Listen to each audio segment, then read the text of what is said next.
Bus Harapan Indah yang melayani rute penghubung Medan dan Takengon kini tengah melanjutkan perjalanan pulang ke Medan melalui sebuah jalur yang telah berubah menjadi medan ekstrim, setelah sebelumnya terjebak dalam kawasan yang dilanda bencana banjir dan tanah longsor. Peristiwa bencana tersebut telah mengubah wajah jalanan yang biasanya dilalui oleh kendaraan di rute ini. Dari rekaman video yang berhasil diperoleh, kondisi jalur yang ditempuh oleh bus tersebut benar-benar sangat memprihatinkan.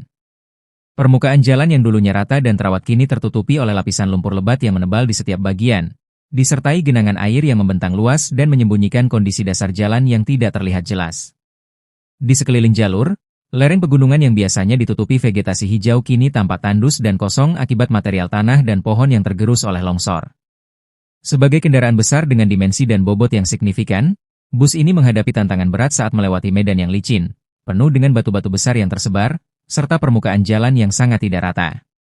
Pada saat rekaman diambil, beberapa orang terlihat berada di sekitar bus, mereka dengan cermat memberikan bantuan dengan membimbing arah roda agar tetap berada di jalur yang aman, sekaligus mengawasi setiap langkah pergerakan bus untuk mencegah terjadinya kesalahan yang bisa membahayakan.